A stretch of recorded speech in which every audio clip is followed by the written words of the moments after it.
Leanne Bonner-Cooke MBE is the founder and CEO of e-bate, UK's first end-to-end highly configurable SaaS price and margin management solution launched in 2018.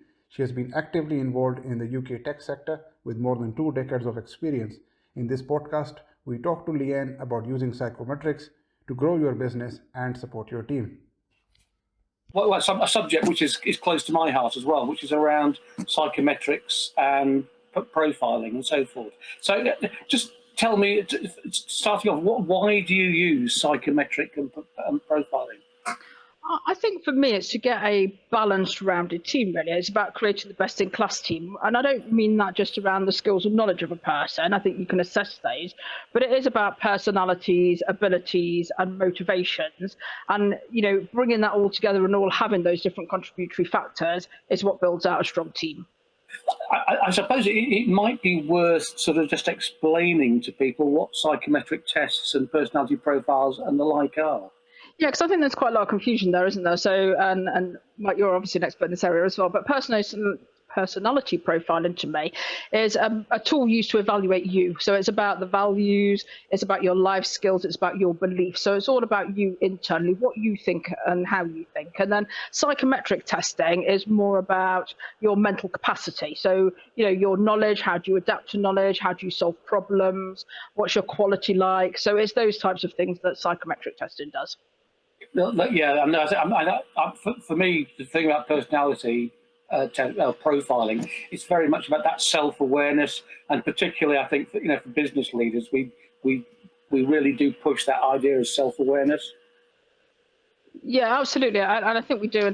But it's about you and it's about yourselves. But I always think as well that they're quite anchored, aren't they? So generally, most of us have got those core values and belief systems that have been embedded into us from a very young age. So it's quite difficult to change those as well. And I think that's the difference really between the personality again and the psychometric, because the personality is who you are, and it's quite difficult to change that.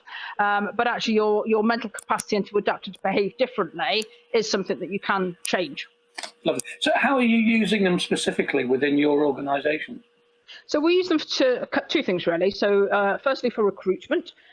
So when we're looking to recruit, so I'll give you a prime example. So we were recently bringing in a new CTO to our organisation. So at that leadership team level, we all get profiled. So at that level, we use a tool called Hogan today to do that with the leadership team.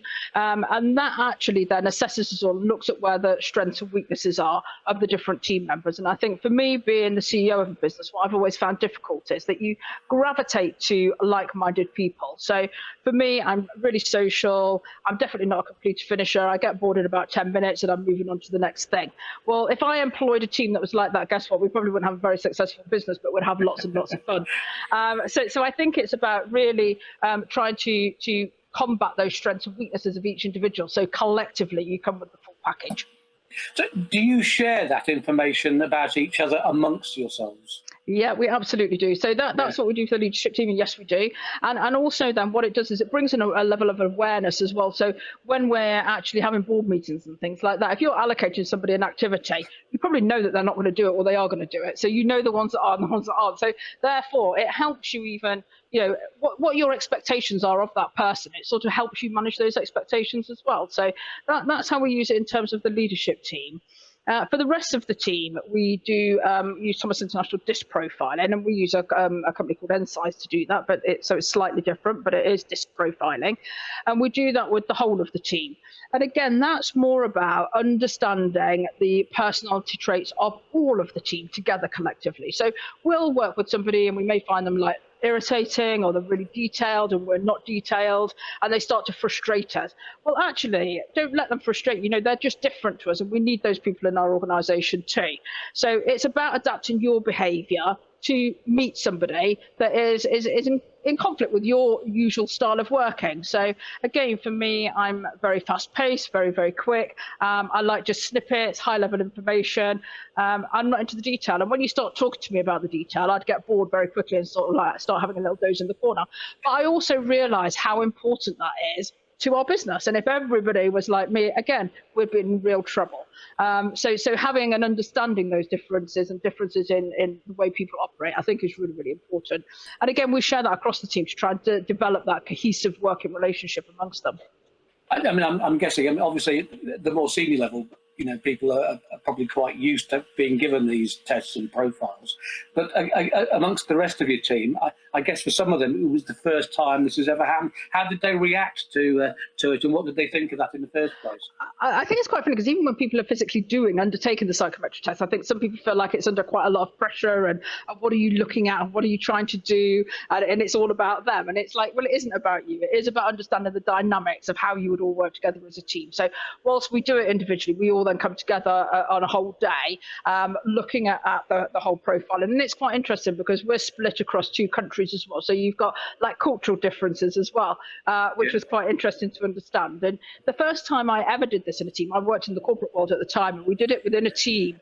And we had like literally half of the circle filled with people, and in the other half of the circle we didn't have anybody. And it starts to make you realize or understand, well, that's probably why as a team we're perhaps not very good at this particular thing, because we don't have anybody. Because there is nobody in the team that can actually pick up that. So, and whilst over time we learn to, adapt and stretch, and clearly we could do things that aren't in our natural comfort zone. I could be really detailed and analytical if I need to be. It's not my natural style, but you've learned to do it over a period of time. And I think we can do that, but to perform in that way all the time is quite difficult. No, I'd agree. I think, again, personality profiling in particular, I mean, it doesn't take account of intelligence. And obviously an intelligent person who is self-aware will adapt their behaviour to meet the needs at the time, but it's not something they'll necessarily be able to do on a long-term basis. And I guess, as a business leader, it allows you to assess how to cope with that. Yes, yeah, absolutely. And, and I also think it's the language, isn't it? So, I mean, I don't profess to be an expert in this area, but I think also the language that you use. So depending on what your personality is and whether you're, an introvert and extrovert, whether you are analytical, whether you're gregarious or not, all of those things will change the language that you're using as well when you're talking to people. So if you start to learn those things, you can actually identify when you're having a conversation with anybody, what sort of style they're likely to be. No, absolutely. I mean, for me, one of the key strengths is that bringing in what I call, objectivity, particularly to recruitment, because it's very easy to have a first impression of somebody, and profiling and testing allows you to sort of get behind that first impression. Yeah, I do. And I think, when we were on 2 weeks ago, we were talking about unconscious biases, and I think we all have those, and you can't get away from them. And that's what I was saying that earlier. When you come to recruit somebody, it is really important to make sure that you've got that blend. And for me, it's about creating the right team, but I think that then enables you to be creative, agile, and resilient. And I think without that, you will find that teams become fragmented and disjointed. So it definitely takes away that bias. And again, we gravitate to like-minded people, which necessarily isn't the right thing for your business as well. So it is about understanding, really, for me, it's about understanding the job role that you're looking to recruit for, but then there's the person that sits in the role. So the role bit's the easiest, isn't it, to define? So we can all define a role relatively easy. I'm sure we could all go in now in 15 minutes and define a role. But actually then to define that person that's going to fit that role, I think is the hard bit. And that's why we make so many mistakes in recruitment. Yes. No, I think you're absolutely right. I mean, I think it's, you talked earlier on about, we tend to go for people who are like ourselves, and find it quite difficult to sit back and say, actually, I don't want someone like myself. I want them to be like this. And to articulate that can be quite difficult. So, I just remember one case I had with a client, and I put a candidate forward, and they didn't want to see this person because of their background. But I talked about profiling and the personality. And so by the time they got to see the person, it was the first time the whole board actually agreed on the candidate. And we got through that process early on about deciding what kind of person they wanted, and sort of got that out of the conversation early on. Yeah, and I think it takes away any of biases around race, religion, or anything else, because it is, again, like you say, it's not subjective, so you can't see it. It is literally a real factual piece of information that you're dealing with there. So from that perspective as well, I think it is very good. No, absolutely. I also think that with the current situation, in terms of COVID, the pandemic, and because we've got people working from home, we're not necessarily seeing how people are reacting in the workplace like we used to, and the opportunity to use these tools to actually assess how people are adapting, changing, perhaps suffering, and using them as part of the annual process to see how people are getting on, to see if we can identify any issues. So almost like the health and safety part bit of it. Yeah, and if you know somebody, if they change and transition and things like that, if they score really low on that, then clearly they'll be finding things like this very, very difficult. So I think it is being aware of that, and it's understanding what the motivators and drivers are of individuals as well. And likewise, if you've got somebody that just needs that pat on the back, a little arm around the shoulder to say, well done, you've done a great job there, somebody else would just be like, yeah, I know I'm doing a great job. I don't need you to tell me. But again, in these times, if you're the sort of person that does need that, again, understanding that and understanding those human needs of those individuals, again, helps you to manage them better as well. No, absolutely. And I think particularly for managers who are themselves perhaps not strong people, to have tools like this which enable them to see inside the people that work for them, even if they don't understand why, it gives them a means of managing and leading their people more effectively. Absolutely. Yeah, because that communication is more effective. How do you use it in terms of looking at team dynamics then? So for the team dynamics, it's about the split of the team. So again, looking at the roles within the organisation and how they come together. So it is one thing, and making sure that we've got that good split. But also we use it in terms of conflict as well, so managing conflict. So if you do come into conflict and contention with a colleague at work, generally it's because you just don't have an understanding. And so you see it from your point of view and not from somebody else's. So I think quite often we internalise our feelings and portray those, but we don't look external to think, well, somebody else is different to us. They've got different opinions. They value things differently to what we do. And I think so we use it in that as well to understand those, where people go when they're in conflict. How do you spot that and how do you alleviate some of that? So before you get to a point where, you've got an exploding team and things aren't going on, it really is to try and keep that team cohesive and together and be open and honest with each other as well, really. So do you find that your team leaders actually are positively using these tools then themselves now? Yeah, they do. I mean, we have a session. So normally when it's not pandemic time, we have an annual get together with the whole team. And one of the things that we spend doing is going back through the personality profiles again, right. Just to so if anyone's new joined the team in the year, they'll do theirs, and we've got a whole chart with everybody plotted onto it, so you can see where people are. And we go through it again to talk about the whys and wherefores, why we do it in the first place, why it makes a cohesive team, and why it makes us gel together. And so for us, that works really, really well. And I think people appreciate it. And I think you see those light bulb moments when people go, oh, yeah. And actually, if you I will show my profile to anybody, but if you put profiles on the desk and just said, well, go and read them, you would just go, oh, my God, that's definitely that person. But prior to that, you probably wouldn't have thought about it in that way. But it's quite obvious. So, I mean, what convinced you to start using these tools in the first place? Well, I did it in my corporate career. So I was personality profiled and had done psychometric testing. You were testing. used to it. But I didn't know what it meant at the time when I first started doing it. So for me, it was like an eye opener really to just see how different people behave. And I think one of the first ones I ever did was a Myers-Briggs one. And we were all sat there. We went on an away day and we all filled in these profiles. And I was like, oh, right, this is quite enlightening actually, that these people are all different. And I was probably at the time 22 or something like that. And so I was really mesmerized by the different behaviors and how people would work, but also I think in terms of the types of jobs that you would do as well. So, for me, I like people, I'm very social, so I have a high social score. So I'm not going to go and probably be a proofreader sat on in a cabin by myself doing something like that. It wouldn't give me the satisfaction that I want. So I think looking at those traits as well can help you even think about the jobs and the roles that may be suited to your own personality and mental capacity, really. No, absolutely. I mean, it's interesting. I've always tried to. I've been an advocate of using them in terms of career development for young people. I actually profiled my kids when they were 16, and my son won't believe me, but he hasn't changed one iota. But it was spot on, and I do think there is real room for using these tools actually to help.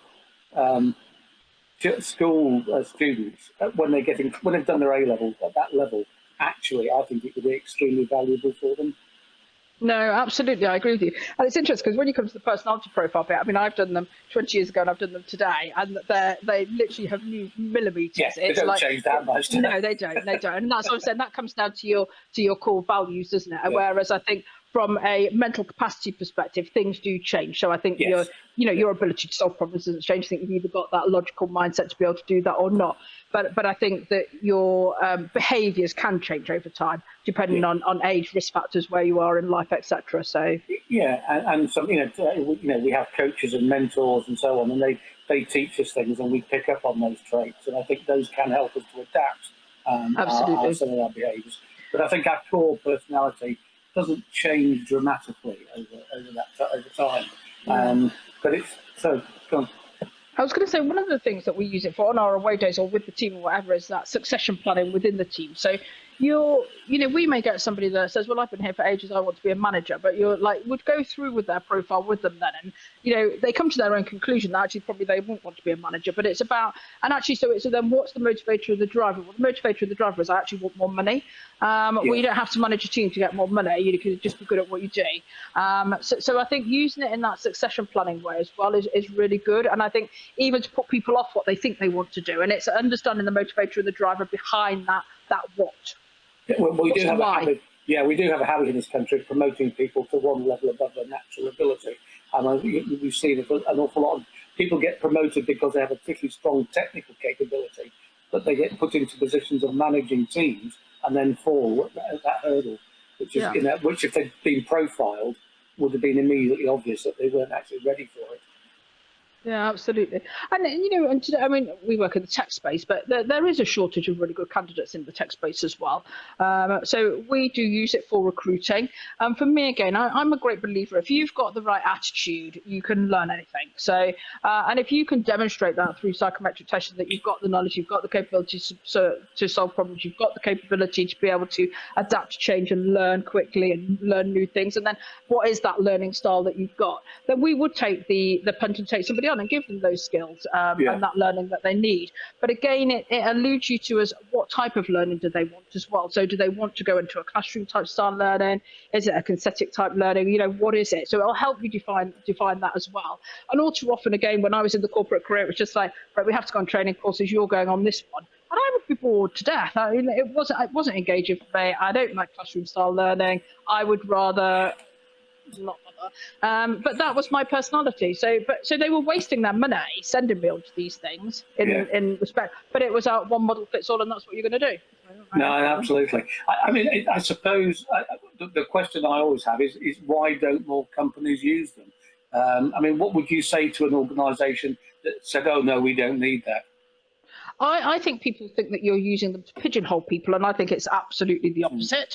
So I'd say that was some of it, particularly when they're used in recruitment. So people say, oh, well, I'm not going through the recruitment process just because this company does psychometric testing and personality profiling. Well, that isn't necessarily true. But then if you are using it in a recruitment process in the right way, then absolutely it can be true, because you can define that job role, as we said, and then write the person specification to do that. And you are measuring those psychometric tests then against that competency that you're looking for. So you could. I think cost puts people off. But like I always say, well, it's cheaper than the cost of a wrong hire. The cost of failure is very high. Yeah. Exactly. Yeah.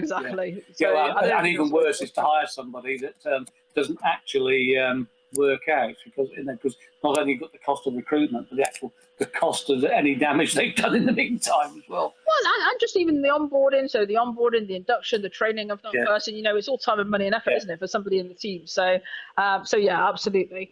So I'm a great advocate of it. I think they are really good, and it doesn't have to be expensive either. We've used various different ones over time. So we use something a long time ago before we went to DISC called SDI. Again, there's consultants out there that can do SDI profiling, and it isn't a massive amount of money. None of them are massively expensive, and certainly for the payback that you get on that, I think they are an investment, not a cost. I just wish. I mean, there are a plethora of different tests and assessments, and I think they're all in their own way pretty good. I just wish more companies would use something to help them to be better at recruitment and be better at managing and leading the people that they've got, because I think they're missing a great trick, actually. Yeah, and it falls into, for me, it falls into three categories really. I mean, so it is about like recruitment, so making sure you get the right person on board. I think you as a leader or the team leaders, it's about understanding the dynamics of your team so you can manage them better. And then it's that piece around succession. Yes. And how do we build the team for the future as well? Yeah, I think for me, in terms of recruitment, I mean, there is no such thing as the ideal 100% perfect fit candidate. I've always said if you had the perfect candidate, they'd probably wear red underpants outside their trousers. You know, it's that and fly through the air. But the fact is, if you can profile and test people, you have a much better idea of their strengths and limitations, and particularly then during that onboarding period and that sort of the initial probationary period, you manage that process that much better because you know where they might need a helping hand and where they're actually good, great just to let them go. Yeah, absolutely. It's about weighting them, isn't it? So it's about weighting those different skill areas. So, for example, I might want somebody that's really good at problem solving, so I'll weight that like 10 out of my 10 competency areas. But I'm not so bothered about them being able to apply new knowledge because that's not what I'm asking them to do. I'm asking them to solve problems. Right. So I think by weighting that as well, then that's the importance that you're putting on to the job role. Yeah, absolutely. And I think it just makes for an easier life for everybody. It actually takes some of the stress out of it for everybody. Absolutely. And because you don't get false expectations, you have a realistic understanding of how somebody's going to perform in the workplace, and that's going to help both them and yourself. So that's brilliant. I'm just wondering if people have got any questions actually in the system for us. Yeah, there's one question, and if anyone else does have more questions, then do pop it along. But we've got a question from Gary, and he's asked, is the profiling completed before the job offer? Yes, it is. Yeah. That which makes sense indeed. You use it as part of the actual assessment process. I mean, I've always suggested using it at the shortlist stage. Yeah, we only use it at shortlist stage. We wouldn't do it for everybody. So once we get down to shortlist, we do. But then, again, you've got to be careful around this as well. So I'll give you a clean example here. So we employed a new CTO within the last 12 months, and one of the things that showed on his profile was that he wasn't particularly people orientated. And that was a concern for me because he's got a big team and he needs to be like looking after them. Definitely needs to be people orientated, and it never came across in his interview at all. But what that allowed me to do then was really explore that area and ask lots of questions about that. Well, what does this mean? And actually, in the end, it uncovered it into the fact that in his personal life, he doesn't have many people in his life. He's got his immediate family. And that's what's important to him. And he doesn't need a big wide circle of social friends. And in fact, he is quite introverted. But actually, that didn't mean that on a work basis, he couldn't communicate to people and, and deal with a bigger group of people. He absolutely can. And he's amazing at it. But, just to start with, that did, a red flag came up there. But it didn't mean that I was going, I'm not going to employ that person because their test says that. So it's not that either. I think it's like, it's giving you the mechanism to explore things that could be a concern in a little bit more detail. It helps you ask better questions, basically, doesn't it? Yeah. Yeah, absolutely. Is your cleaner arrived? Yeah, I'm going to move. Mike, we've got 2 or 3 questions. Right, Leanne's just disappearing. She'll be back in a second. I am here. Are you still there? Okay, right. Yeah, I'm still here.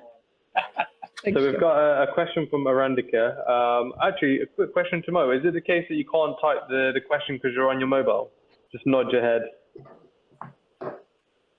No? Okay, yeah, if you just put in any questions, just put it into the chat.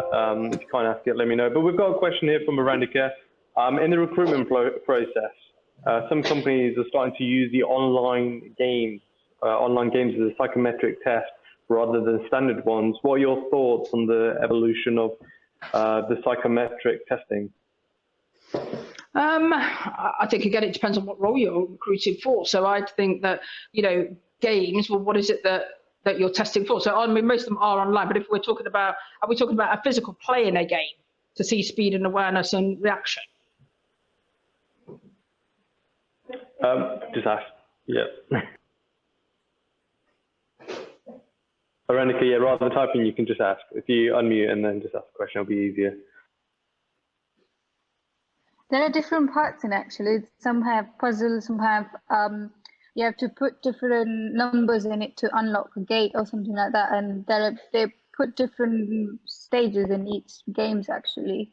Ah, right. Okay, then. So that's similar. So that's about looking at your perception of problem solving, how quick you can see things, patterns. So it's about analysing your analysis capability. So those games do exactly that. So you may have had that on paper years ago where you had 4 shapes and it was like draw the next one in order, or being able to see the difference between shapes and things like that. So that's doing exactly the same thing, but on an online capacity, I would suggest. Yeah, and some of them actually are looking for spatial awareness as well.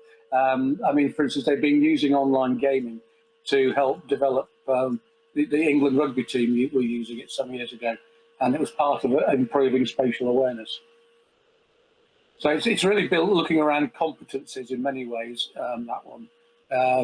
I think the important thing about them is how well these things have been tested to make sure that they things like equality and diversity and so forth, to make sure that that they fulfil all the requirements of that. There's a danger with some of these that they can be biased subconsciously. Yeah. Next, we have, I think, 2 questions that we can put together. Sandra asked, how do you discuss that with the person that you're interviewing?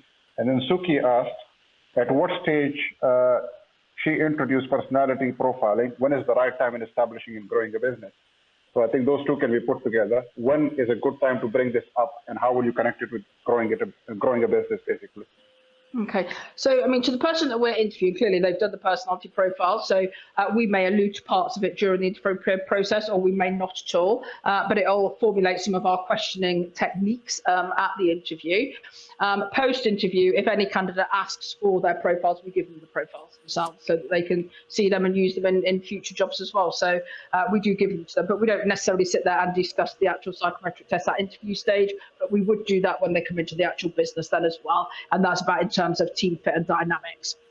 I was going to say, whenever I use them as part of my cert, I always provide feedback to candidates, if not at the time, afterwards, so that they do have a good understanding of what it's done for them.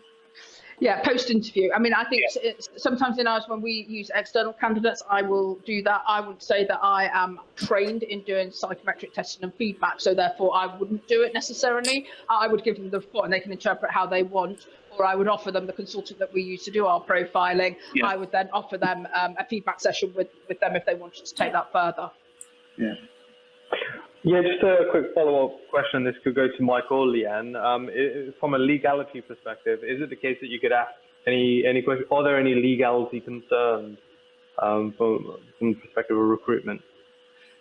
Shall I answer that one? Yeah, you go. Yeah. From the point of using accredited tools, no. In fact, they actually support the recruitment process and actually support employment legislation insofar as what they're doing is providing an objective process. So it helps to remove any unconscious bias that that we may have. Bearing in mind these things are done online normally these days, and so I'm not even in the same room as the candidate, doing the questionnaire. They're doing it at home. So it's for me, they actually are a great way of supporting equality and diversity, to be honest. But certainly there are no legal issues that I'm aware of at all around them, provided you're using a proper accredited tool that's been through the full process of assessment itself. Validated is that they call that being a validated test or profile assessment. Yeah. We've got an interesting question from Harpreet, actually. And so, Leanne, have you ever found anyone lying on their test, trying to be someone that they're not? I think it's quite hard to lie on them. So people think they can fudge the systems, but I think that you're asked the question, so many of the same questions in different ways. It's quite hard to lie on them, and where people do, you can actually spot that they have as well, generally by the results that you get from them. So yeah, I would say yes, but it's very obvious when they do. The Thomas system actually has a very clever built-in checking system. And because of the way that the questions are asked in different ways so many times, if somebody's trying to fudge it, it will nullify the test, and it's very, very clever actually. And so if somebody tries to be clever, it will just nullify the assessment process. It comes back on the report. Yeah, and interestingly, it can backfire on you as well. I was saying the other day that I had a friend, so he applied to be an air traffic controller. So he had psychometric testing, and he scored 100% on all of the tests. So then was really disappointed and surprised when he didn't get the job. But he didn't get the job, but the feedback to him was, we didn't want you to get 100%. In fact, we didn't even want you to complete all the questions, because what it showed was that you were rash. You didn't sit and take a step back and really take your time to analyse each question before providing an answer. You were very reactive. And so that wasn't the behaviour that they clearly wanted for an air traffic controller. So it's amazing that even when you think you've got a positive result, it isn't necessarily, because again, it wasn't what that company was looking for. Yeah, and that's all about understanding what kind of a person you want for the job that needs to be done, and yeah, you can get quite surprising results out of these things actually. But that's why they're so powerful. Yeah. Yeah. Next question. I think Sonia has not been able to type her question down. She probably got tired of having her hand up. Sonia. No, that's fine. I just, I can't type the question in, and so I thought maybe I'd just let others go. It was really just as to whether you think there's a risk, Leanne, of us almost over-profiling, because I've come across quite a few scenarios. I mean, I do it for clients, not necessarily staff, but what I have found previously with staff was that some of the best staff almost grow into their roles, and they probably don't know themselves that they're capable of things. And so once we start profiling people, we almost tell them what they are, and then they become more of what they're told they are. And so it's quite a hard balancing act as their manager or as their boss or any line role to start allowing them the freedom to show some skills that maybe they don't have the confidence to show. I don't think I've articulated that. You caught me a bit off guard there, Homi, so I don't think I've said that. You have. No, you absolutely have. And I think that's taking it by the letter, Sonia. So I think that's saying, well, I've got this person here and they're really analytical, and I'm going to push them into this role here, and this is the role that's now suitable for them. That I would say is the wrong use for it. What it's allowing you to do is to see the fit with their role today. And when you're talking about progression or career progression, then that's a conversation that needs to be had as well. And while they may be inclined to see certain traits, it's about pulling it all together and looking at it in conjunction with their personality profile and also motivators as well. What are the motivators of different people? And if you look at people's different motivational drivers, whether it be economic, whether it be social, whether there's all those things that have to be taken into consideration as well. And personally, I think that's when psychometric testing is done badly. We could all log in online now and find a psychometric test that we could do, probably pay a few quid for, and get the results. But that to me is not the right way of doing it, because we're not qualified to understand the big picture. And I think only when you've been trained in that, then you can have those conversations. And I think they just perhaps happen at the wrong time, or it's just used explicitly without understanding the context of the person as a whole.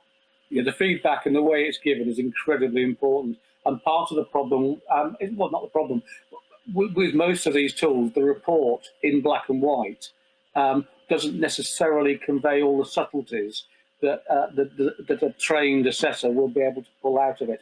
And therefore the conversation, the feedback and the way it's given is actually incredibly important. Yeah, that's kind of in line with what I've seen before, and it's great to see that. I think the best managers and the best companies do that really well, of pulling it all together. I wondered if you come across the idea of almost then what I do, but in a very non-structured way, is sort of almost scenario test after that. And I wondered if you'd seen a more formal version of that, where, like you say, the analyst will report back to them. But there's quite a wide spectrum within those profiles as to what they could be. So I then tend to almost set tests and set scenarios where you can almost start to narrow it down, but where they don't know they're doing it. And I wondered if you just come across almost the extension of the personality profiling to start putting that into practice and start narrowing it down a little bit. Yeah. Yeah, do you want to take that, Michael? Yeah, I think you've got to be very careful about that, because to some extent what you're then is actually pushing people down a line. And I think what the point about particularly profiling, which is a self-awareness, is giving people an insight to themselves of what motivates them, their strengths, their limitations, and so on. And that shouldn't necessarily be used to then structure the way forward. But what it is about is if if they are in a certain role and you can see that they're having to fall back on some of where they perhaps have some limitations, is about can you give them support to do that? And of course, profiling doesn't take into account intelligence, IQ or emotional intelligence or whatever. So I think you have to be quite careful about how you use them. But what it does allow you to see is to watch their behaviour and to see whether they are comfortable or uncomfortable in what they're doing. And many people are very good at taking on tasks for which they are not behaviourally ideally suited, but they're clever enough to adapt to the situation and do it. But they might not want to do it for a terribly long time. And if you push people into a role that they're not perhaps suited for a long time, their performance will then perhaps might suffer. But no, I mean, I think it's just, I think you have to be very careful, I say, about pushing people down a certain line simply because their profile says this. You know, it's self-awareness, it's for their benefit as much as it is for yours. So, but if you see certain things happening, you'll understand why and know better how to support that person. And I think that's where they are so very powerful, particularly within the workplace as opposed to recruitment. Cheers for that. Thank you both. And I think it's coming into three key things really. It's about looking at the potential strengths of that individual and their competencies, but also development areas as well. So, you know, Mike said earlier, you know, no one's ever going to be 100% fit for the job or 100% fit to a specification. Well, that's fine as well. But then what is the development areas and what do you have to develop them on? So I don't know. So if resilience and self-awareness is something that we're looking for, and we want somebody that can work well under pressure and they're calm, but it is they've got a low adjustment score on that, then what do we do to help them? So if that's what the role needs, but we're still going to take them, then we have to be able to spot when they are under pressure or when they're feeling stressed, maybe a little bit sooner than somebody that had a higher score on that. So I think that it helps in both cases in terms of the employee and employer if used in the right way. I mean, a classic example I've seen is where in an organisation where they've had people who are inputting data, and you might have a team of people who are inputting data and analysing data. And in amongst that team, there's one person who's very good at doing that, but they also have a very high people content. And what they like doing is talking to people. The consequence of that is you have one member of the team who likes talking to all the other members of the team, and it actually interferes with the work pattern. So it's very useful to be able to see if you've got somebody like that, that maybe that's not where they should be, put them on somewhere else where they're not going to do any damage. Yeah, I must say I've been to Leanne's office. I spent the day there, had lunch with them as well. It's quite obvious to see that it's very diverse in terms of the personality traits, which is really good to see. So it's very balanced. This final question that's written down, and I do have one myself after, but Tim's is it's about promoting. So he's looking to promote someone into a senior role. I'm suspecting that the question that is written is yes, but I would probably say if you're looking to promote a senior role, what type of traits are you looking for within the profiling? And maybe if you could give us a refresher on maybe the DISC and what they mean and what type of things are you looking for in a senior member? Yeah. Oh, sorry, I thought you were asking Tim to recap on what he was looking at. Right, okay, so for myself. So yes, I would. But I mean, in the case of employing or promoting somebody into a seniority position, I've been looking at the team that they're going to be working with. So are they working as part of another senior team? And therefore, what are you expecting the team to deliver collectively? And then where are the gaps, and does this person start to fill some of the gaps? That's one of the things I would be doing. If it was somebody that you were looking to promote to a position of seniority in terms of managing a team, then again, I would be, but it would be more than looking at their behaviours around their capability to manage. So, you know, I have people that sat on my leadership team, they don't manage anybody. My CFO sits on the leadership team, she doesn't manage anybody. So therefore, it isn't important even though she's on the leadership team. Whereas actually, if you're going to be a team manager managing 15, 20 people, then clearly that part of the profile is going to have to be stronger. But I actually think that, yeah, I would suggest profiling it, but against the what are you looking for? What are you expecting, either individually or collectively out of a team of people? If it's a collection, then it's that what are the gaps that you're looking for, and therefore does this person fulfill them? Or individually, are they right for the job even, and can you support them to transition into that? Lovely. Cheers for that. And in terms of from my side, we've been talking about disprofiling for employees a lot. Has there been times where you've used it in your personal relationships, maybe if it's your partner, your husband, or friends, family, where you think, well, actually their trait is like this, and so therefore you change the way that you approach a situation? Yes, is the answer to that. So it's particularly when you're going into conflict. So and obviously understanding what triggers. So of the different personality types, particularly if you use something like this, how when you are opposite ends of the spectrum, you will clash and potentially you could end up like winding somebody up. So me and my husband are very, very different. Well, he is very analytical and everything has to be so precise. Well, I'm not like that. I'm quick, let's just go. And I just shoot off the hip and I say something and he takes it as 100% gospel. Well, that's what you just said. I didn't really mean it like that. You've taken it out of context. But he takes it all so literally. So clearly, if we weren't aware of each other's like traits or personalities, that could lead to massive issues, couldn't that? You'd probably, want to like beat his head in most of the time. But but it isn't, and it's understanding that, and it's going, well, that's the way he likes things, and that's the way he deals with things, and that's the way he processes data. So if you're then kind of like being completely opposite to that, you will cause contention. I pity your Labrador. Having to listen to those conversations. She's like that. Poor thing. Mike, yeah, that's it. We're out of questions. Lovely. Great. Leanne, thanks ever so much. That was lovely. It's just nice to see an organisation that uses them properly. I think it's because I think there are some that don't use them, some that play with it, but you actually are doing it the proper way, which is terrific. Thanks very much. Thank you.